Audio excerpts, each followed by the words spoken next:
It's a spectacle for viewing, but most famous It's definitely exciting. for what you can't see, as the moon covers the sun. It's like supernatural. At Villa Madonna, It's a really big day for us. Mark Wolf's class has been getting ready for the eclipse for years. So any object that's out there can pass between the Earth and the sun, and its shadow is going to hit us. Here's the lessons of math and science hidden behind the celestial event. There's a lot of excitement here. We've been whipping it up here since school started last week. It's like a once-in-a-lifetime opportunity to see such a cool event. So, as the hour of the eclipse approached, students came to a field. They watched the sky like a cosmic theater production as the moon upstaged the sun, and the audience found creative ways to see a bite taken out of a cosmic cookie. We have a device called a sun funnel, which goes on the end of a telescope, and it makes a projection of the sun and the eclipse. It was a 2-minute drama decades in the making, but it'll be stored in the memories of everyone here even longer. When you've been through an eclipse, you remember where you were and when it was. On a day so awe-inspiring, it left plenty of work to be done for scientists and poets.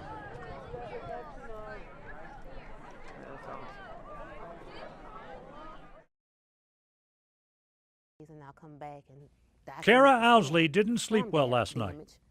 I never would have thought that I would have lost everything.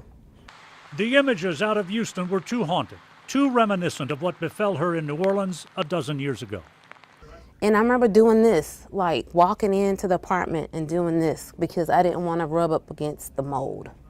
With friends struggling through Houston's devastation, recalling the lost vibrancy of what once was, couldn't help but catch her throat. You cannot even tell anybody lived there. So that, I'm sorry. She paused as certain images sunk in once more. This is her still empty complex 12 years later. I just had a hard time. I was very emotional this morning, and I'm like, well, the best thing for me is to go to work, because if I stay at home, I'll probably sit there and just cry all day. She recalled evacuating the Big Easy a day before Katrina hit in 2005. These are some of the pictures she took upon returning 6 weeks later.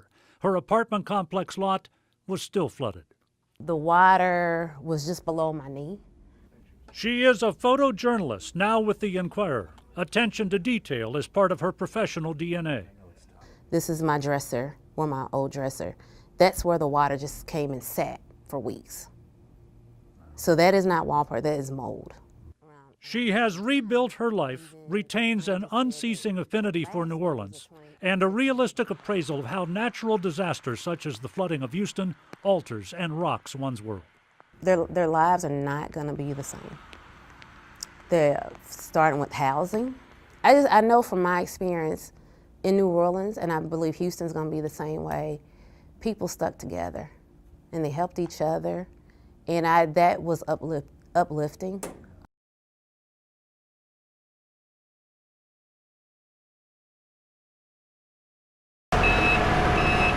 Inside Fifth Third, the noisy work to overhaul the arena continues through the holiday break. Outside, campus is marked by a ghostly silence. Finals are over, students gone. Except for a team deep in the heart of campus going through its own construction. That's great. So give the ball there. Intense, high energy, high pace. You get an opportunity, you show me you're going to talk, you're going to execute the game plan, you show me whether or not you want to play. But she cares about all of us, genuinely as people. Good, Chelsea! Samantha Rogers is talking about head coach Jamel Elliott. Now in her 9th season, Elliott knows what a winning program looks like and says this team has all the elements. Well, I think we're probably the closest team that we've been, as from a coach's standpoint, from a player relationship standpoint. I really enjoy coming to practice and coaching them. There's always a different personality in the gym every day. Elliott learned from the best as a former assistant at powerhouse women's program UConn and as part of 6 national championship teams. Ladies and gentlemen, number 33, co-captain Jamel Elliott. Think about you being a post player and you hedging the screen. Her style, aggressive defense, smart offense positioning, and a work ethic embraced by the women she coaches.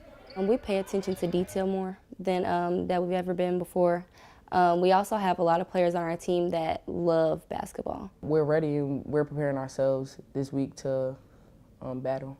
The Bearcats hope their hard work is especially evident during the crosstown shootout as they try to claw their way through the Xavier Musketeers for a victory. They've lost the past 3 years, making them even hungrier. Shoot over to Miller, right side, and in shoulder fake drives in, one up and good. Down by as many as 12 points, the Bearcats fought their way back to tie the score in the fourth quarter. But with time running out, shots just wouldn't fall. The Bearcats lost a heart-pounding game to the Musketeers 53-50. In the locker room, more lessons from a coach who knows you never stop coaching or learning. This was going to be a hard game.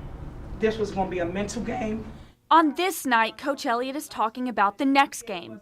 But everyone recognizes what they gained here will set them up for a lifetime of wins. And you know what, guys? Experience is everything. You've been in a position to make a great play. Next time you're in a position, now you got to believe that you're going to make those plays we need to make to help us win the games. From the tough games. So it's just fun having 14 players that's coming to get better, that like each other and want to be around each other and be in each other's company. To the practice floor. So you still take touch, but you switching to keep them on this side. A focus on teamwork that transcends the game. Ready to go. They want us to see us succeed in the long run, whether it be in basketball, whether it be in life. You know, they're there to support us in whatever we do. Work hard on 3, 1, 2, 3, work hard. At UC, Vanessa Richardson, WLWT News 5.